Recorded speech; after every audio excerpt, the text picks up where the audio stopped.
El 17 de diciembre de 1989, menos de 40 días después de la caída del muro de Berlín, la cadena Fox estrenaba el primer capítulo de Los Simpsons, una serie que sería de las más exitosas de la historia de la televisión y cuya trama gira en torno de las desventuras y aventuras de una familia de clase media baja alta, tal como se describen a sí mismos en más de una ocasión.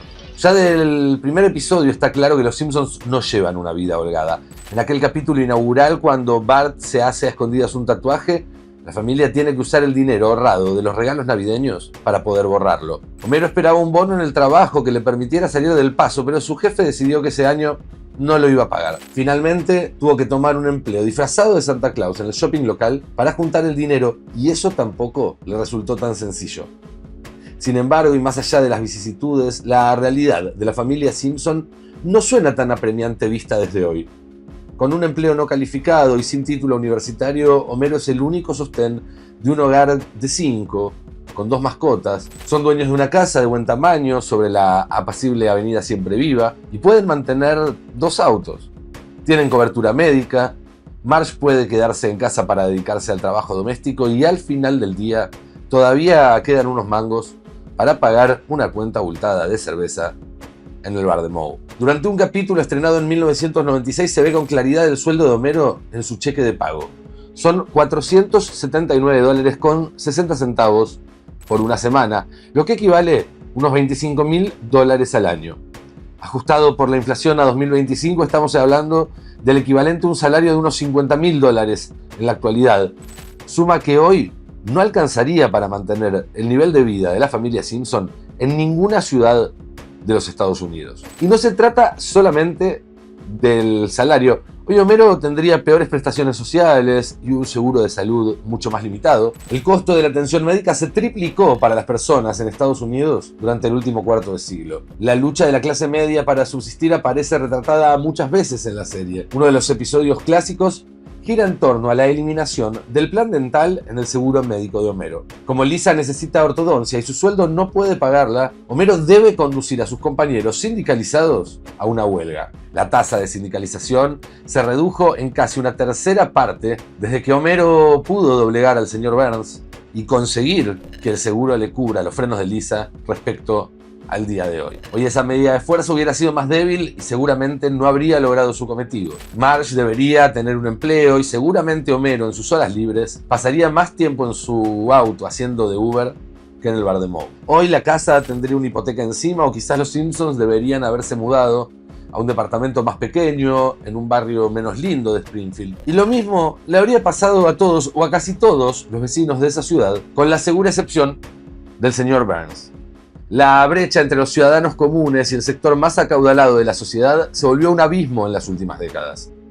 En 1990, cuando se emitía la primera temporada, el presidente de una empresa ganaba en promedio 60 veces más que un trabajador recién contratado. Hoy esa distancia se amplió a 250 veces. La misma serie, 33 años después de su estreno, dio cuenta del problema en un episodio en el que Bart, luego de visitar el trabajo de su padre y conocer los beneficios, rosquillas gratis, una máquina de gaseosas, un televisor colgado de la pared y un póster con instrucciones para asfixiar a la gente, se convence de que Homero es un héroe y quiere heredar su empleo. Su fantasía fue interrumpida por un empleado de limpieza con la cara y la voz de Hugh Jackman, que da comienzo a un larguísimo y muy absurdo número musical, en el que le explica a Bart que no solamente el trabajo que hace Homero pronto va a dejar de existir, sino que cuando Bart sea grande, no va a poder tener el nivel de vida que tiene ahora su familia. ¿Me estás diciendo, pregunta Bart, que tal vez me sea difícil conseguir un trabajo como el de papá? No, le contesta a Hugh Jackman. Te estoy diciendo que definitivamente nunca vas a conseguir un trabajo como el suyo y que te va a resultar difícil encontrar incluso algo peor. Bart responde que en ese caso hay nuevas formas de generar dinero, como comprar Bitcoin o triunfar haciendo videos de YouTube o de TikTok o ser un influencer en Instagram o incluso, dice, abrir un OnlyFans. Pero Hugh Jackman lo hace caer en la cuenta de que eso funciona solamente una de cada 1000 veces. Finalmente, decepcionado porque el futuro es un sándwich de mierda, sí, Bart decide prender fuego a sus cosas y termina incendiando accidentalmente la casita del árbol con él adentro. Cuando llegan los bomberos a rescatarlo, le cuentan que la paga es buena y que hay pensión de retiro, que el plan de salud también es bueno y que te cubren el costo del casco y de las botas. Bart finalmente parece haber descubierto su vocación. Los trabajos manuales que hace medio siglo ocupaban la base de la pirámide de la clase media, debajo de obreros calificados, comerciantes, académicos, burócratas, pequeños empresarios y profesionales, hoy son el último soldado en pie de una clase desguazada, material y simbólicamente. Hoy muchas veces un bombero, un camionero, un plomero o un electricista tienen mejores ingresos que un profesor universitario, un médico o un investigador científico que no alcanzaron los escalones más altos en sus escalafones profesionales. Durante las últimas décadas, la clase media se fue fragmentando en tres partes. Los segmentos más altos quedaron encerrados en una maniobra de pinzas entre un mercado laboral cada vez más especializado que exige, para competir por los mejores lugares, una inversión cada vez más grande de tiempo, de dinero, de esfuerzo y un embudo cada vez más angosto que deja a la mayoría por el camino y no les ofrece un plan B acorde a sus expectativas. Los segmentos más bajos se precarizaron, recibieron la peor parte de la desindustrialización, de la gentrificación de los barrios, de la flexibilización laboral y de la economía de plataformas y fueron literalmente desplazados de sus trabajos, de sus viviendas y hasta de sus modos de vida, obligados a ser sus propios jefes, a depender de ayuda estatal directa, a volcarse al delito, a emigrar, a entregarse a la indigencia o a una combinación de varias de esas opciones. En el medio, trabajadores cuyas tareas aún no fueron automatizadas ni relocalizadas y que se aferran todavía a salarios o beneficios acordes a una clase media más o menos robusta, porque pertenecen a rubros que mantienen una fuerte organización sindical o porque son cuentapropistas difíciles de reemplazar y tienen por eso más elasticidad a la hora de decidir sus honorarios. Sin embargo, la amenaza de perder pronto esos beneficios se hace sentir, como observa Alejandro Galiano, autor de ¿Por qué el capitalismo puede soñar y nosotros no? Es probable que la nueva revolución tecnológica en curso, con la inteligencia artificial a la cabeza, no haga desaparecer el trabajo, sino que profundice esa polarización, eliminando los privilegios que aún conserva esa franja del medio y deshaciendo los últimos retazos de la movilidad social. Toda la clase trabajadora corre el riesgo de convertirse en un gran precariado, mezcla de emprendedorismo con precarización, en la que cada cual queda librado a su suerte, sin ninguna red de contención y en circunstancias cada vez más apremiantes. Las condiciones de trabajo de la nueva economía son frágiles e inestables. Contratos cortos, tercerización, microemprendimientos y precarización de la economía colaborativa a través de plataformas como Uber, Globo o Airbnb y como contraparte, ausencia de salario estable, seguro de salud, jubilaciones y seguridad social, tal como dice Galiano. Un informe de la Organización para la Cooperación y el Desarrollo Económico, que nuclea a 34 países de ingresos medios y altos, indica que la desigualdad de ingresos al interior de esos países, insisto, los más desarrollados probablemente del mundo, se encuentra en su punto más alto de los últimos 50 años. Entre 1979 y 2013 en Estados Unidos, los salarios más altos aumentaron un 41%. Los salarios medios lo hicieron apenas en un 6% y los más bajos cayeron un 5%. La incertidumbre y el miedo al declive social y a la exclusión han llegado a clases medias de muchas sociedades, sostiene la OCDE.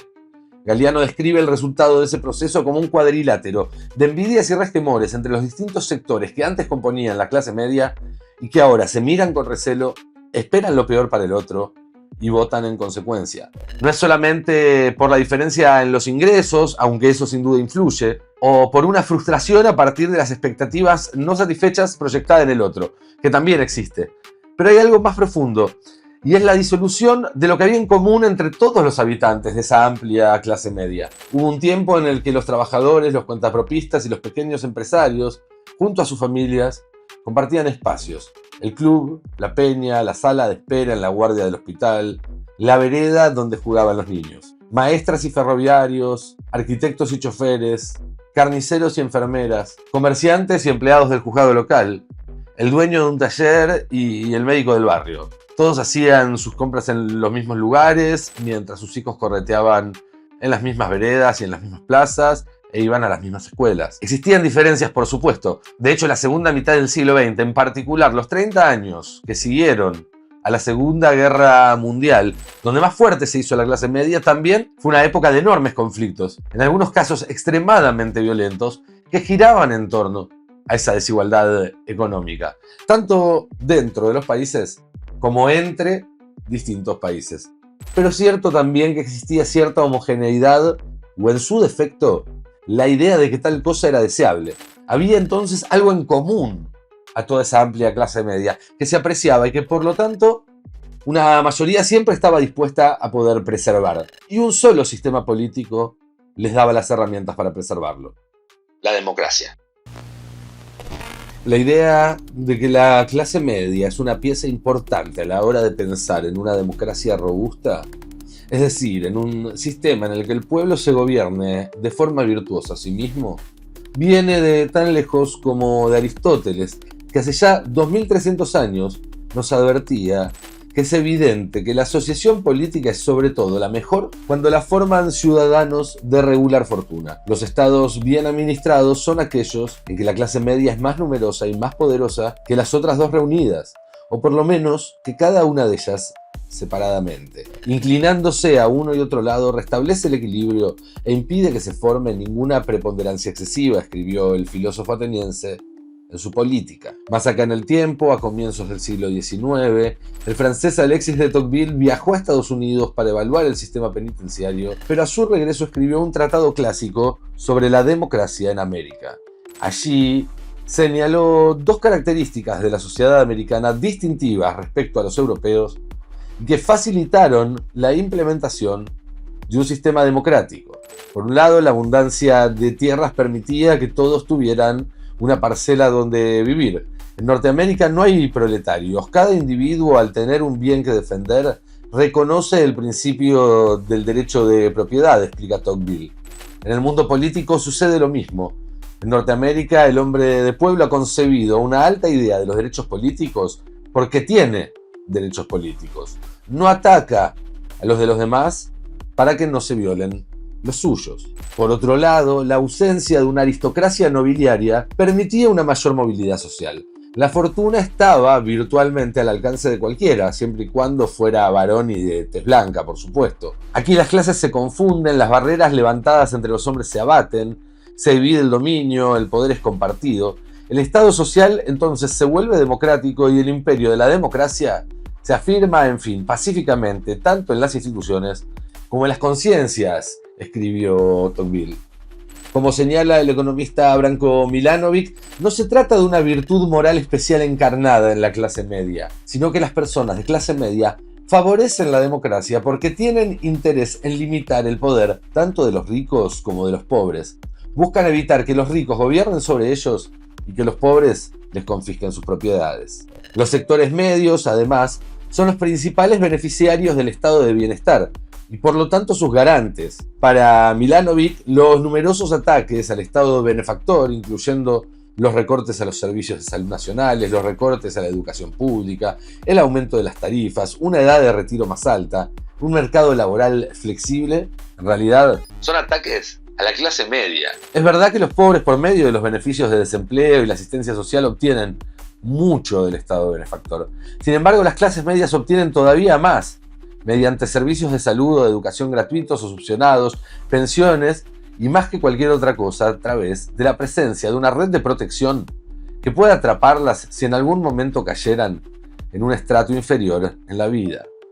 La clase media es una garantía para la democracia y la democracia es una garantía para la clase media porque sin una no habría condiciones para que la otra prospere. Es importante entender que ese Estado benefactor y esa democracia se construyeron en función de sociedades que eran homogéneas. Eso, por ejemplo, explica por qué las políticas sociales, como la salud pública, se han desarrollado mucho más en los países pequeños, económica, social y étnicamente más uniformes de Europa que en la amplitud y diversidad de los Estados Unidos. Cuando existe más afinidad entre las diferentes capas de la población, hay una mayor probabilidad de que las personas que son jóvenes y están empleadas puedan visualizar que hay un momento en el futuro en el que van a necesitar de la ayuda social y que por lo tanto aporten. Por eso la precarización y la fragmentación socioeconómica de los trabajadores de la clase media, sumado a los cambios culturales y a las migraciones, sacudieron los cimientos de esa democracia social.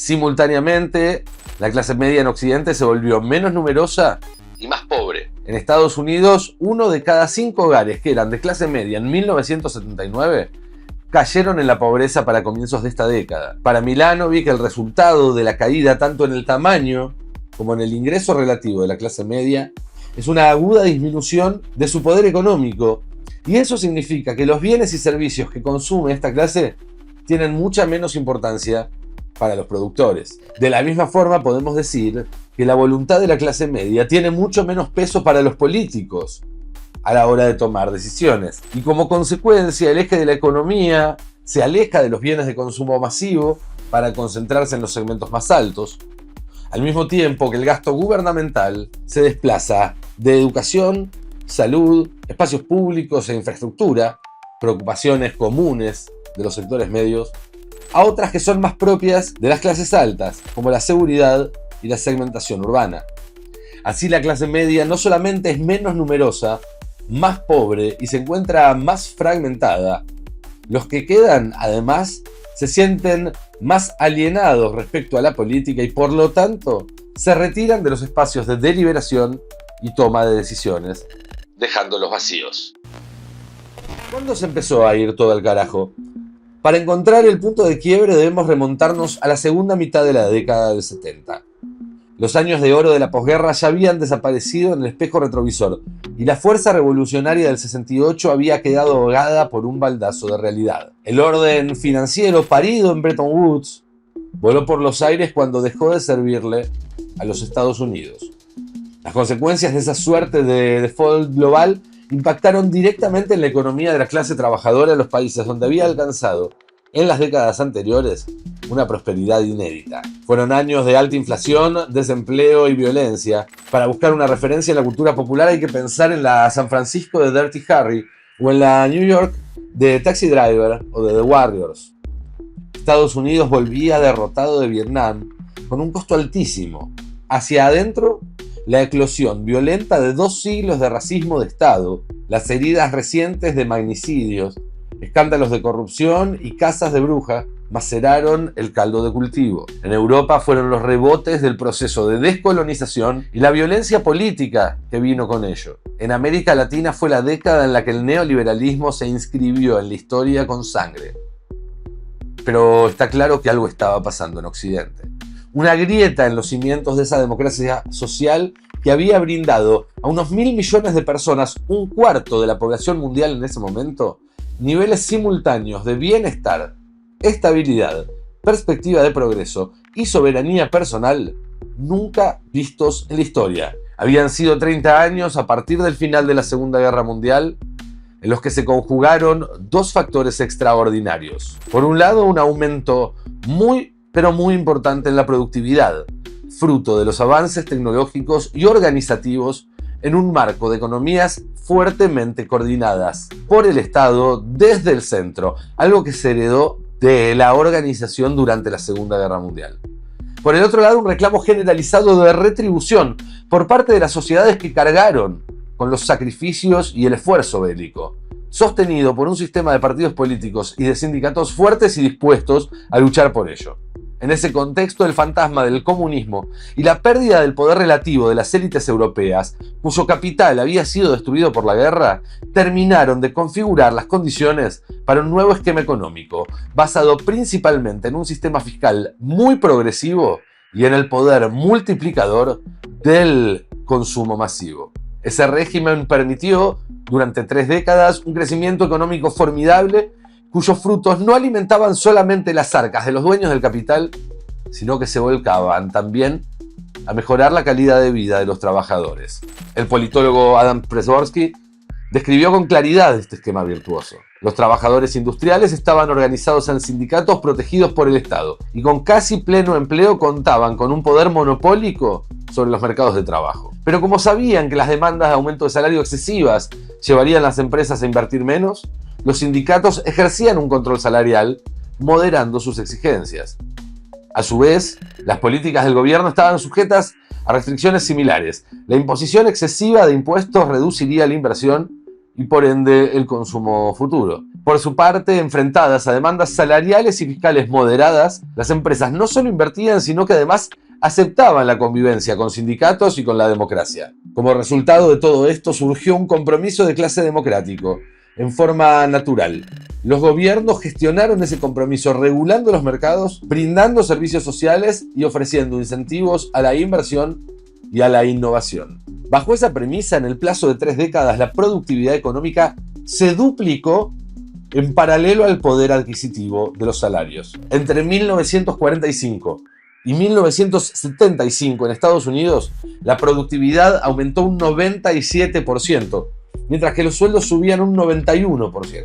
Sin embargo, en los 40 años siguientes, entre el 75 y 2015, la productividad aumentó un 74%, a un ritmo notoriamente más bajo, pero los salarios se quedaron aún más atrás, apenas pudieron crecer un 9%. O por ponerlo de otra manera, de acuerdo a un cálculo del economista francés Thomas Piketty, si se calcula el crecimiento total de la economía estadounidense del 77 al 2007, se observa que el 10% de los más ricos se adueñaron de 3/4 partes de ese crecimiento. El 1% de los más ricos por sí solo absorbió casi el 60%, mientras que para el 90% restante la tasa de crecimiento de su ingreso se redujo a menos del 0,5% anual. Esa brecha cada vez más amplia entre los que embolsan los dueños del capital y lo que reciben las personas como fruto de su trabajo fue la grieta que enterró a la clase media y que con el tiempo se convirtió en el abismo donde se está hundiendo la democracia.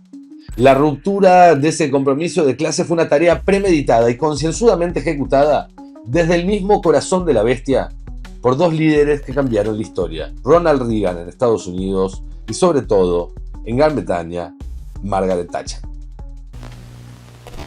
Pero antes de meternos en la historia de cómo mataron a la clase media del siglo XX, vayamos un poco más atrás en el tiempo para entender de dónde viene, cómo y por qué se conformó ese sector social cuyo ascenso coincidió, y no por casualidad, con el momento de mayor crecimiento económico, el de mejor distribución de los recursos y el de más democracia de los que haya registro. Y para dilucidar esa historia resulta ineludible hablar de plata, guita, tarasca, mosca, billulla, mani, taca-taca. Los estudios de Piketty resultan esclarecedores en ese sentido.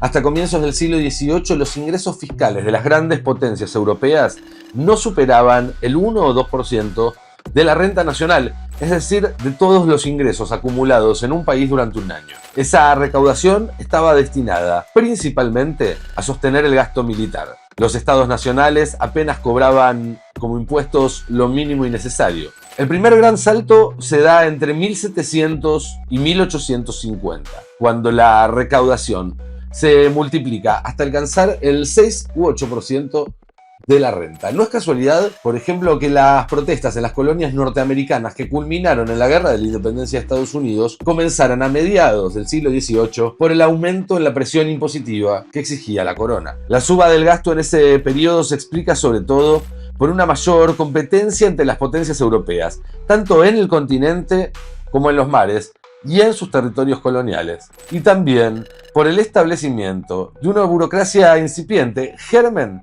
de lo que luego serían los estados modernos y que ya exigía por entonces un mayor dispendio de recursos para atender a sus tareas y a sus necesidades. Aún así, hasta entrado el siglo XX, los ingresos totales no llegaban a representar más de un 10% de la renta nacional de los países más avanzados. En vísperas de la Primera Guerra Mundial, los estados europeos estaban centrados en el mantenimiento del orden y en el respeto de los derechos de propiedad, y no mucho más: ejército y policía. Sin embargo, en algún momento algo cambió, porque entre 1914 y 1980 la recaudación y el gasto público se multiplicaron por 3 en los Estados Unidos y por 4 en Europa. Y su rubro más robusto ya no era la defensa, sino la inversión social. El aumento de los ingresos ha financiado gastos que no solo han resultado esenciales para reducir la desigualdad, sino también para fomentar el crecimiento, en particular la inversión masiva y relativamente igualitaria en educación y sanidad, infraestructuras de transporte y equipamientos públicos,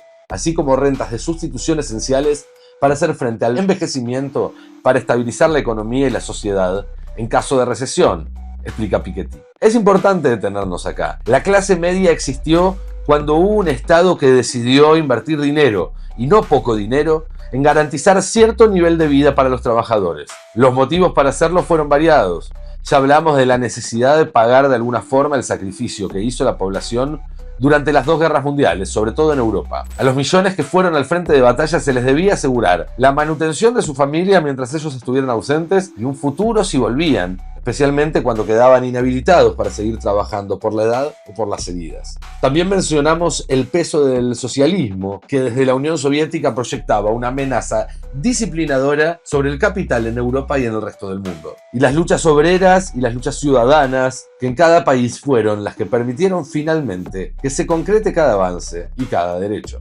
Pero hay un factor más sobre el cual se detiene especialmente Piketty, ya que tiene implicaciones interesantes en la relación de la clase media, no ya solamente con la democracia, sino directamente con el progreso económico experimentado en el siglo XX. Dice el francés: durante la primera revolución industrial, sobre todo en el sector textil y en el carbón, era suficiente con movilizar una mano de obra relativamente mecánica, supervisada por capataces y unos pocos ingenieros.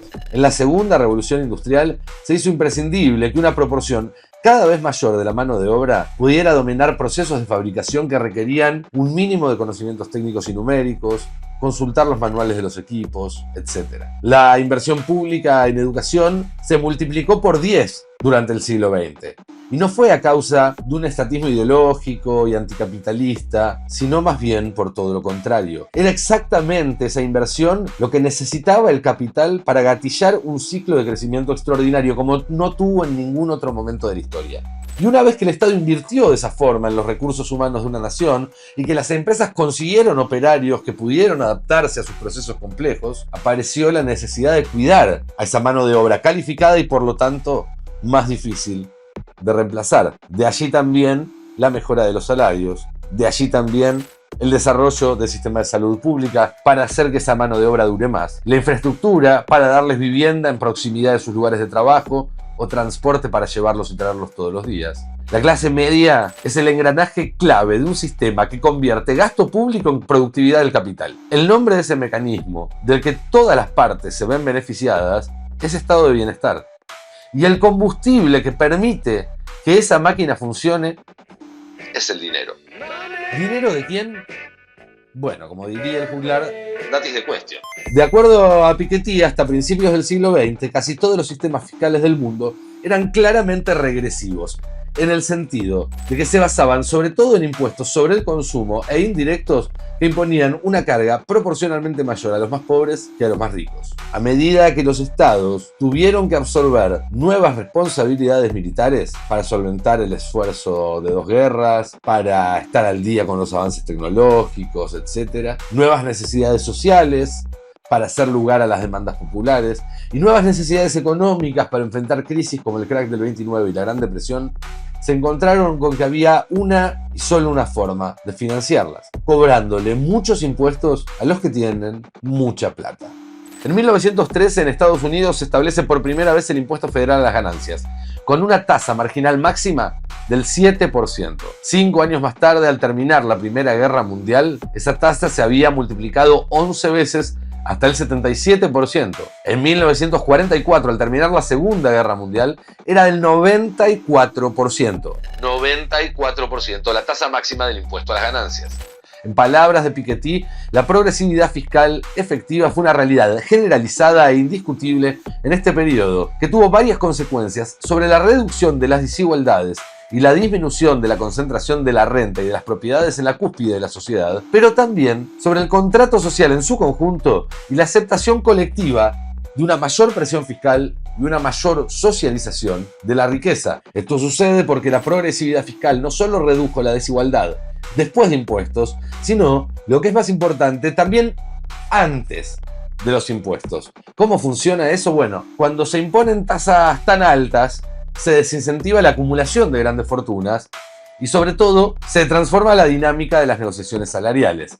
Las empresas que se acercan al tope tienen menos incentivo para sustraer dinero de la masa salarial y desviarla hacia ganancias extraordinarias de sus accionistas, porque prácticamente todas esas ganancias quedarían en manos del fisco y no de los accionistas. Los empleados jerárquicos que tienen honorarios altísimos tampoco encuentran sentido en dar batallas por aumentos salariales que no llegarían a sus bolsillos más que en forma marginal. Eso, de nuevo, libera recursos que pueden destinarse a mejorar los salarios de la base, también las condiciones laborales, o alternativamente a reinvertirse para que la empresa funcione cada vez mejor. Esto es clave porque completa la refutación de uno de los argumentos más habituales que suelen esgrimirse en contra de las altas tasas tributarias. Los impuestos elevados, dicen, desalientan el desarrollo. Responde Piketty: la aplicación de una fiscalidad tan progresiva no parece haber desalentado la innovación y el aumento de la productividad. Por el contrario, en Estados Unidos, la renta nacional per cápita creció al 1,8% anual promedio entre el final de la Guerra Civil y 1910,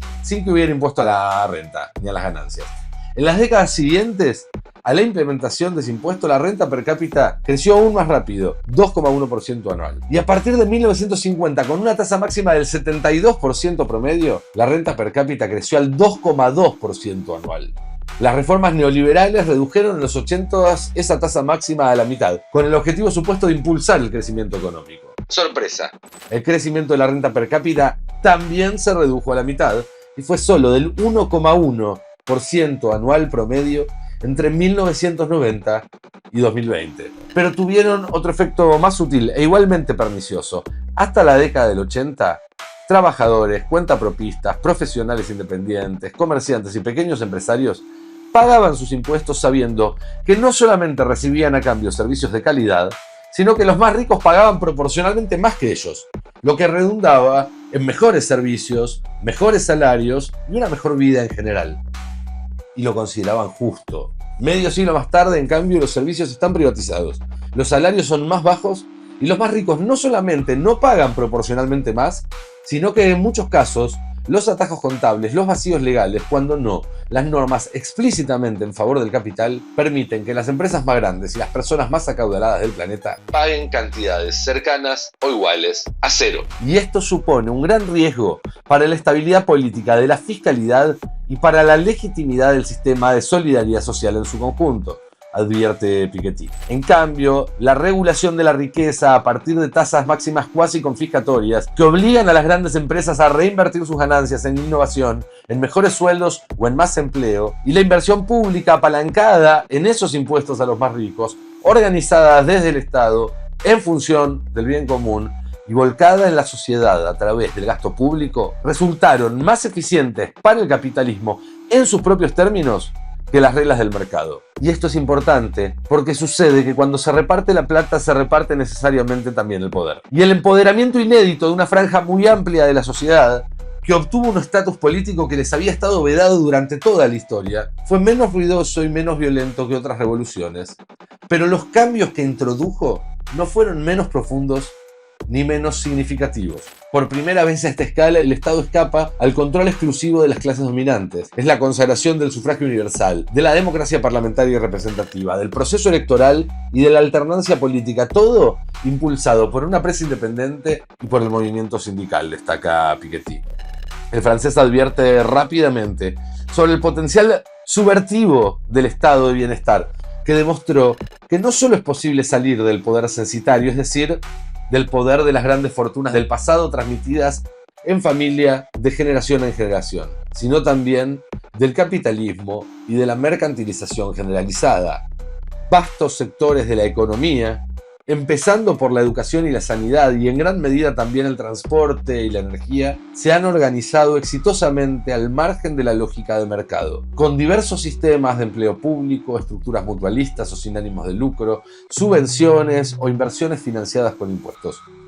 No solo han funcionado, sino que lo han hecho de forma más eficiente que el sector capitalista privado. Como toda revolución, esta también parió a sus propios reaccionarios.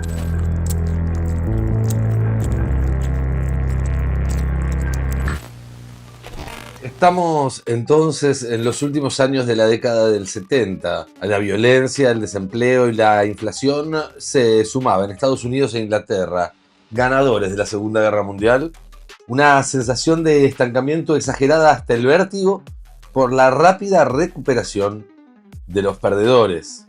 Piketty reseña que en las vidrieras de todas las ciudades de Norteamérica se multiplicaban las primeras planas de revistas que denunciaban la decadencia estadounidense y los éxitos de las industrias alemanas y japonesas, mientras que por primera vez en la historia, en el Reino Unido el PBI caía por debajo de los niveles de Alemania. Ese descontento acumulado abrió la puerta a dirigentes políticos disruptivos que cuestionaban el paradigma keynesiano y el estado de bienestar. La estanflación minó el consenso alrededor de esas políticas, brindando una chance a quienes se proponían desmantelarlo. La novedad era que los críticos ya no atacaban sus premisas desde el liberalismo clásico y su teoría de no intervención y equilibrio de los mercados. Una nueva doctrina, el neoliberalismo, había aprendido la lección de las décadas anteriores y cómo las economías centralmente planificadas volvieron obsoletas a las consignas de dejar hacer y dejar pasar. Aunque el discurso neoliberal siguiera promoviendo las bondades de un Estado mínimo, en la práctica lo que se propuso fue utilizar todas las atribuciones y el poder del Estado, pero ya no en función de una economía planificada para el desarrollo nacional y para una justa distribución de los recursos. Por el contrario, el neoliberalismo lo que buscó fue la forma de fomentar desde el Estado un ecosistema político, económico, tecnológico y jurídico propicio para la circulación y la multiplicación sin controles ni límites del capital. Como lo explica el historiador Quinn Slobodian, las propuestas neoliberales no se centran de verdad en el mercado per se, sino en rediseñar los estados, las leyes y demás instituciones con el fin de proteger el mercado. En vez de creer en la utopía de que el mercado opera con independencia de la intervención humana, los neoliberales han apuntado a las condiciones extraeconómicas que posibilitan un sistema económico libre. Existe una segunda diferencia también, que se desprende de la primera y va a volverse un elemento crucial en esta historia.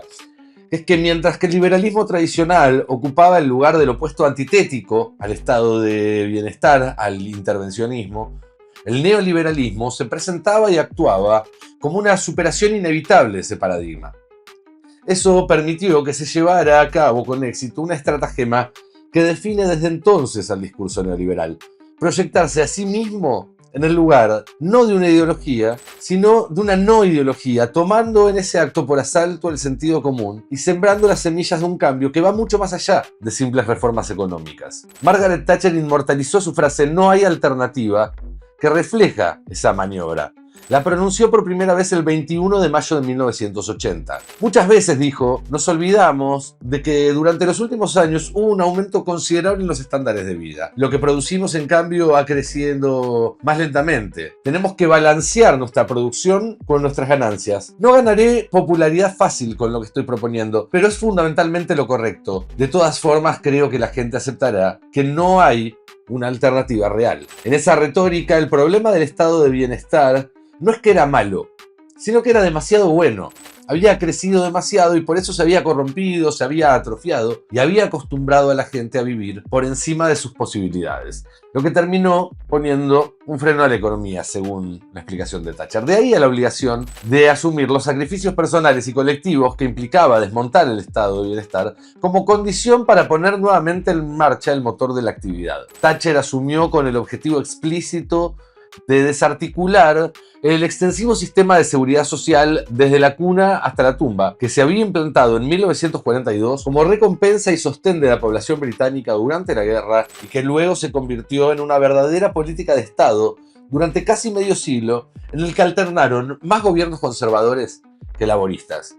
Al quebrar ese compromiso desde la cima del partido, que durante un siglo y medio había representado a la mitad de la sociedad británica, en los hechos, el efecto de la traición de Thatcher fue poner en marcha la ruptura del consenso, hasta ese momento generalizado, de que era aceptable la intervención del Estado para garantizar a todos los ciudadanos un piso de subsistencia mínimo, y que para eso era necesario también poner un límite a la acumulación del capital. Lo que se empezó a romper fue el delgado hilo de solidaridad que sostenía todo el engranaje, la legitimidad del Estado como gran ordenador social y por lo tanto de sus facultades para organizar la economía, para recaudar impuestos y para distribuir recursos en nombre de un bien común.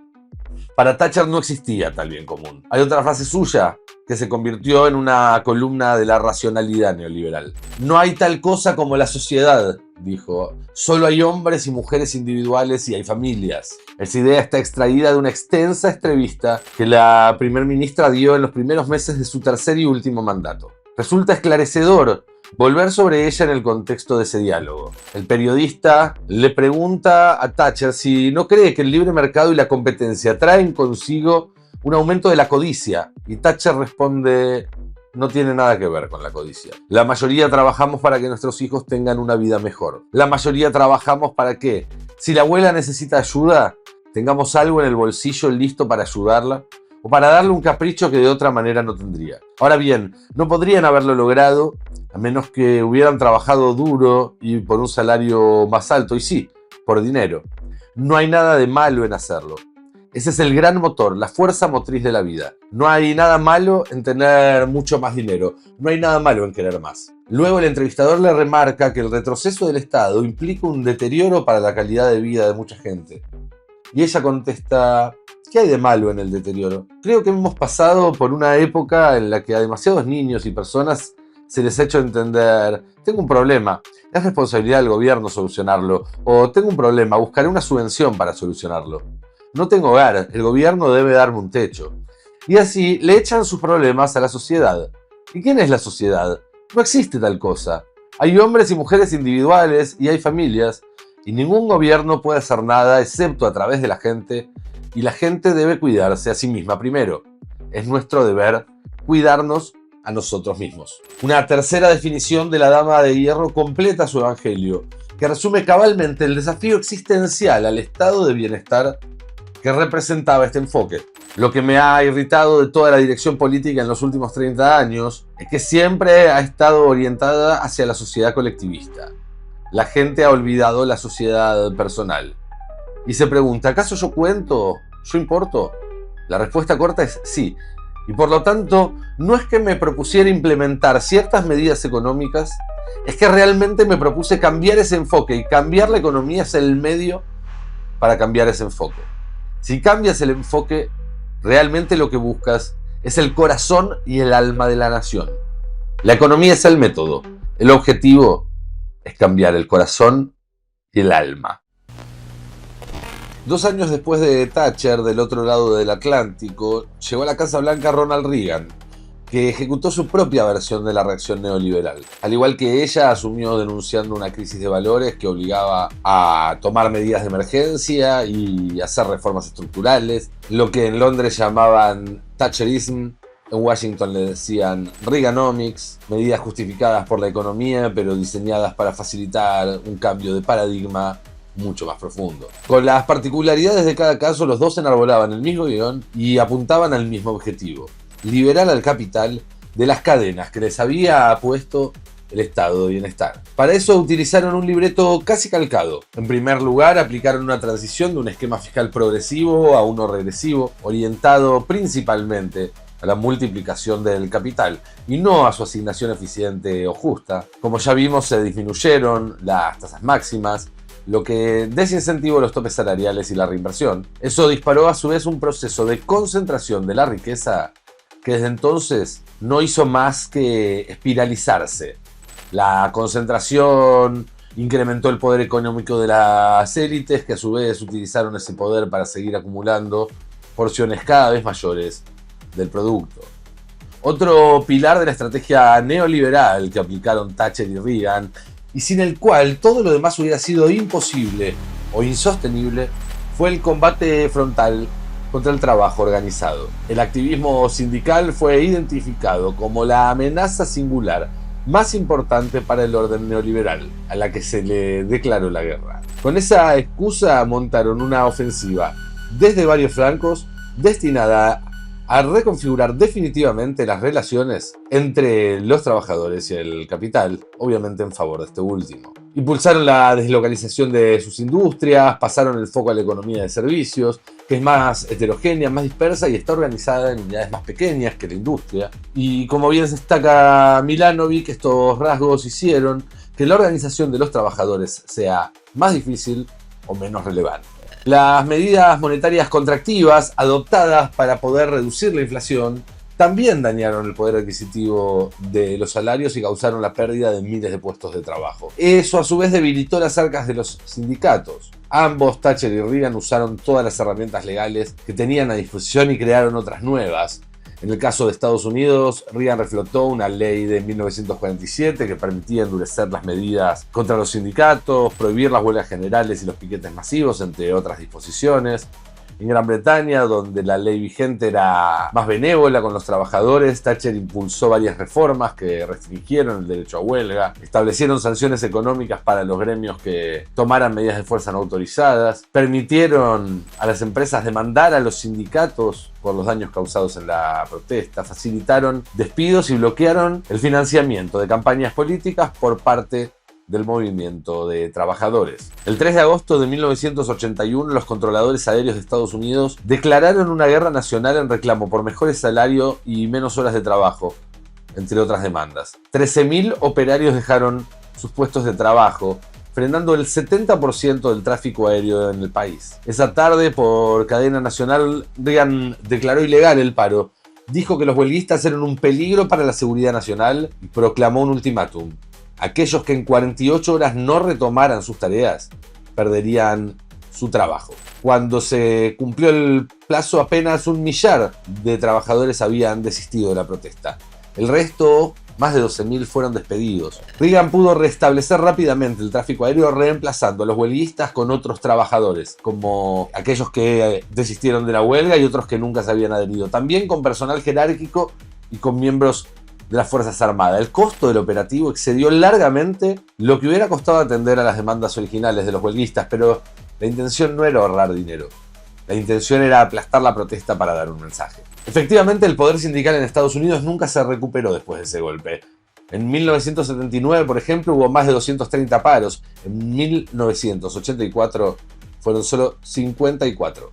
La cifra siguió bajando durante las siguientes 4 décadas.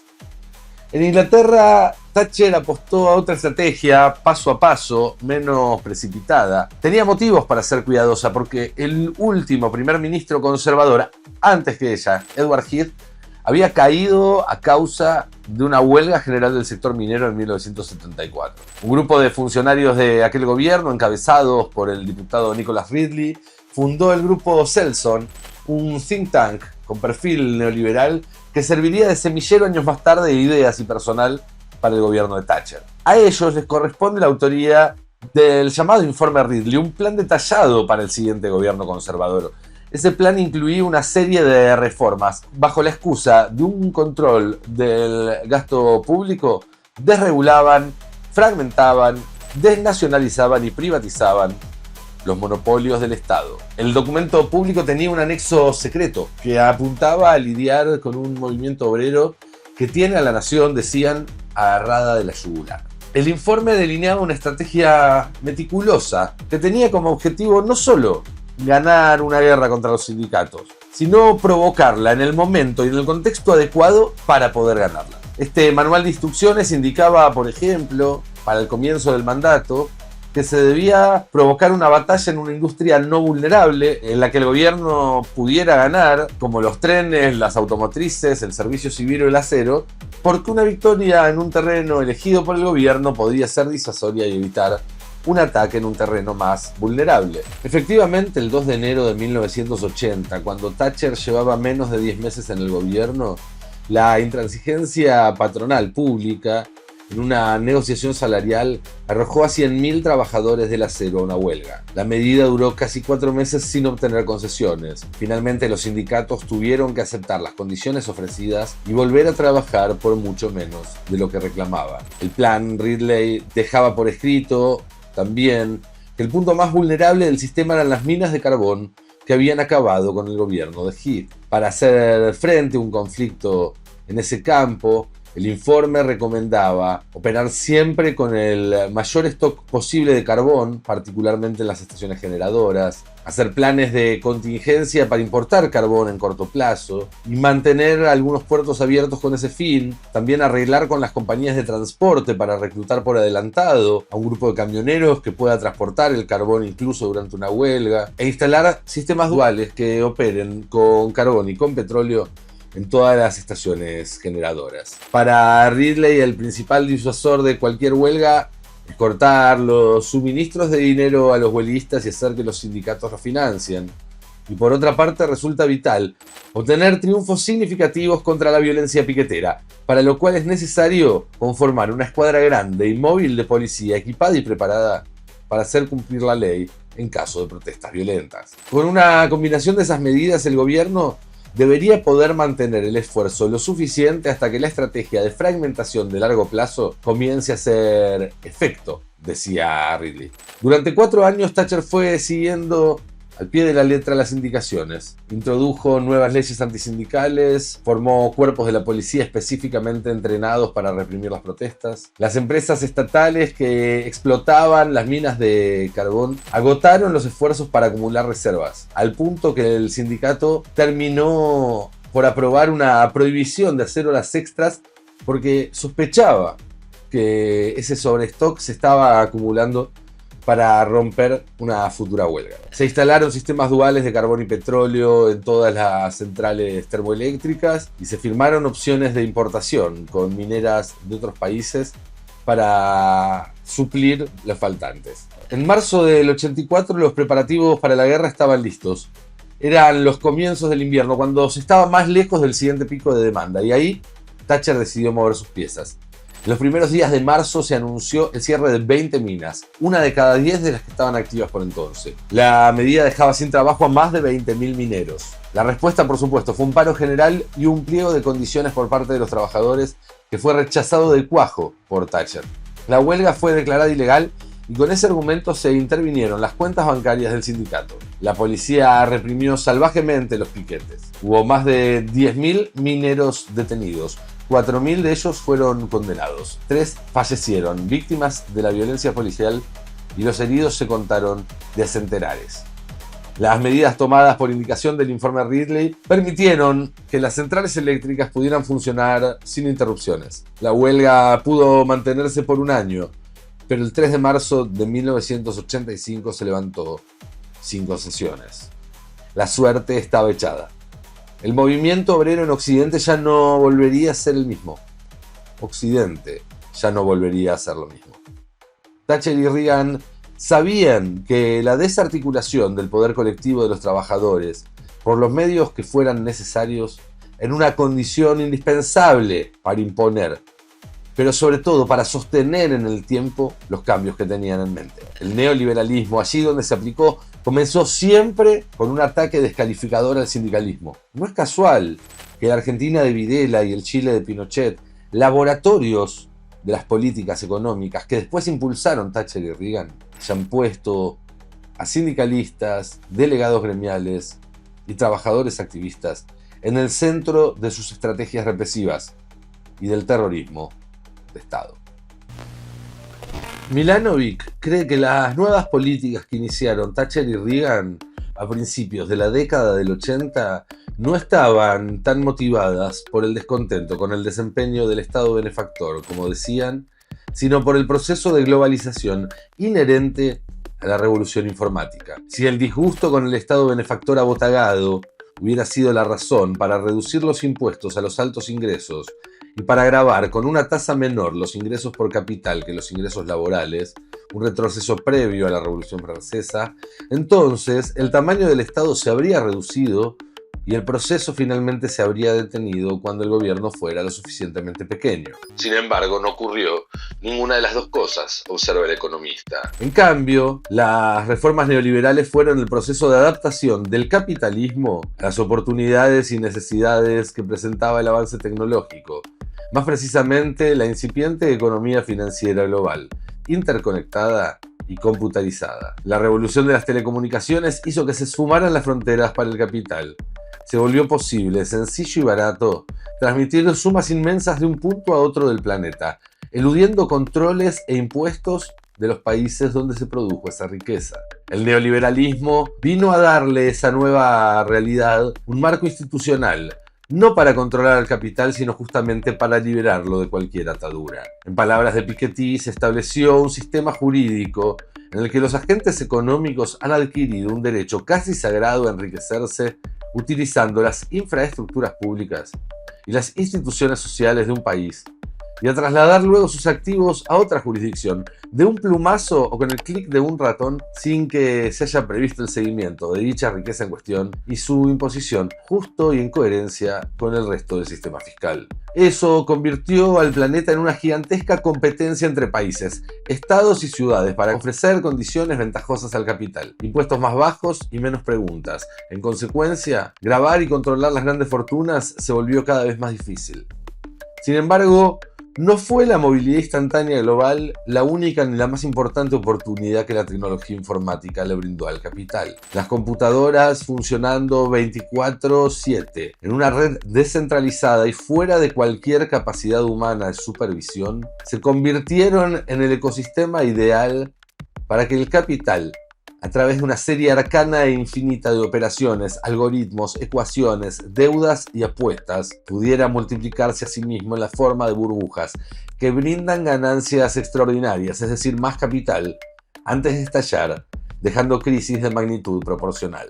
Pero hubo algo más, un punto ciego detrás de las pantallas que zumbaban en un aura de estática y luz ambarina, en el final de esa maraña indescifrable de cables, números y bits, lejos de la supervisión de nadie. Allí, en algún instante imperceptible pero fatal de la historia, el capital dejó de estar sujeto a la voluntad humana.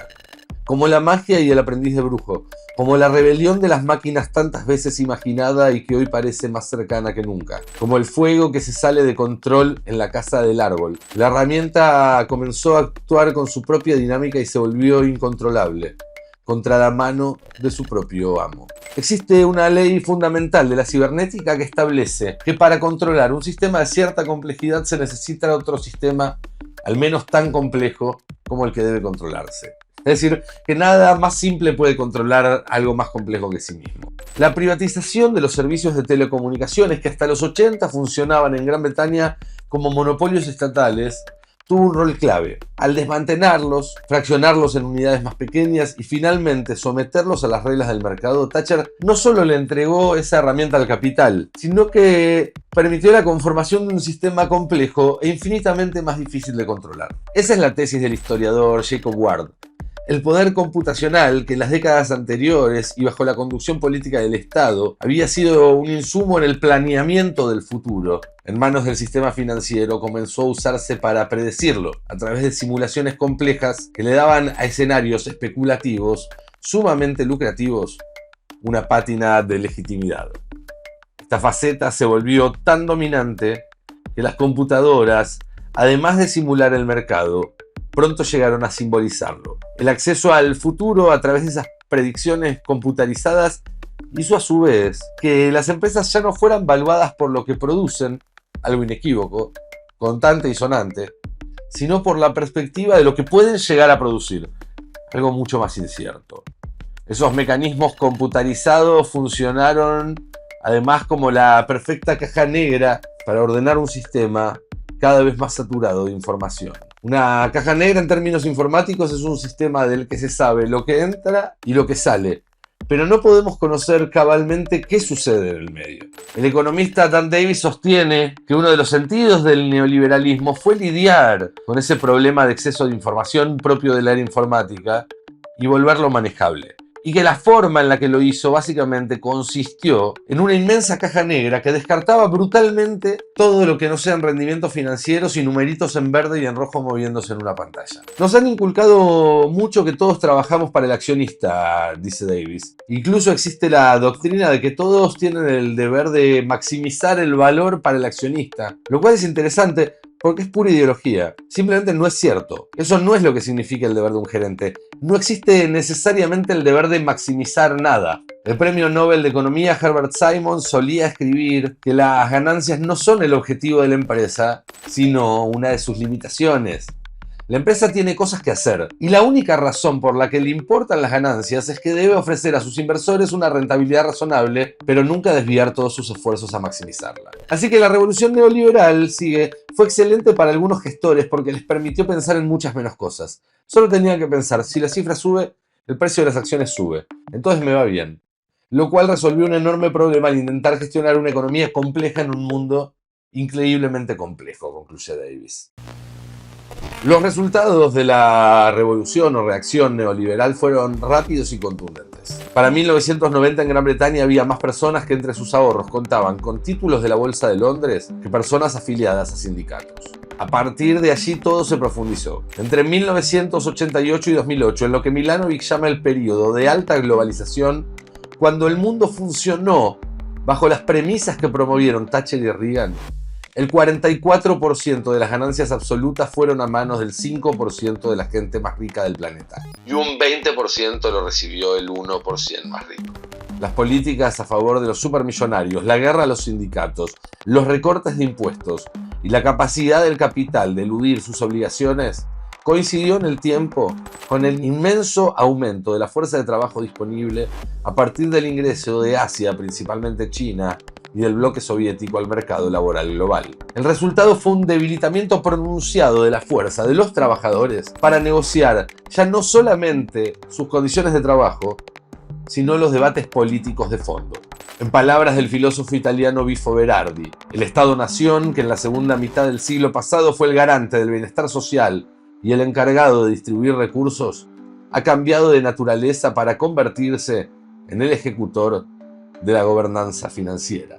De esa forma, las políticas neoliberales marcaron el rumbo del mundo durante 3 décadas, como un péndulo que en ese tiempo nunca dejó de alejarse del paradigma anterior del estado de bienestar. Pero en 2008, cuando el paradigma se volvió insostenible y una nueva crisis sistémica amenazó los cimientos del capitalismo, esta vez, en lugar de volver, como siempre, sobre sus pasos, algo se rompió y el péndulo siguió alejándose del centro en la misma dirección.